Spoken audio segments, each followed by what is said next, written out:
आज हम पाक हफ्ते का आगाज कर चुके हैं और आज मैं आपकी खिदमत में हाजिर हुआ हूं कुछ ऐसे तरीके लेकर जिनके जरिए से हम पाक हफ्ते को ज्यादा मानी खेज बना सकते हैं। और ये 12 पॉइंट्स हैं। अगर हम इन 12 पॉइंट्स को इस पाक हफ्ते के दौरान अपने दिलो दिमाग में रखें तो हम ये महसूस करेंगे कि इस साल का ये पाक हफ्ता हम सब की जिंदगियों के लिए बहुत बरकत का बायस ठहरेगा। सबसे पहले इस पाक हफ्ते के दौरान हम ज्यादा से ज्यादा वक्त दुआ के लिए निकालें। दुआ खुदा बाप से मेल करने का जरिया है और दुआ के जरिए हम खुदावंद यीशु मसीह को बताएंगे कि हम उसकी दुख की घड़ी में उसके साथ हैं।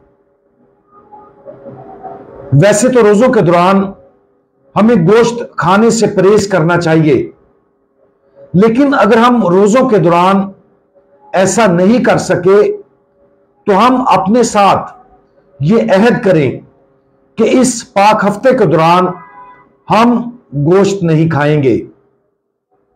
और तीसरी कोशिश हम ये करेंगे कि पाक जुमेरात की शाम से लेकर ईद पाशका की सुबह तक हम मोबाइल और सोशल मीडिया की तरफ कम से कम रजू करेंगे ताकि हम सहरोजा इबादत में ज्यादा तवज्जो, संजीदगी और ध्यान से शिरकत कर सकें। और सबसे ज्यादा हमें इस बात की कोशिश करें कि हम इस पाक हफ्ता के दौरान पाक एतराफ का सैक्रामेंट हासिल करेंगे।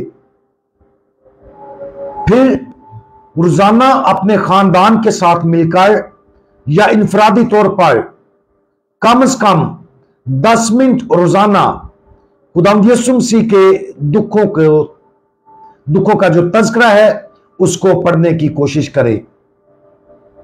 जिस तरह खुदावंद यीशु मसीह ने डाकू को सलीब पर मुआफ किया, हम भी अपने साथ अहद करें कि जिसको हम कभी मुआफ नहीं कर सकते थे, पाक जुम्मा के दिन हम उसे मुआफ करके अपने गले लगाएंगे। रोजाना खानदान के साथ मिलकर पाक रोजरी पढ़ें और खास तौर पर दुख के 5 भेद पढ़ने की कोशिश करें।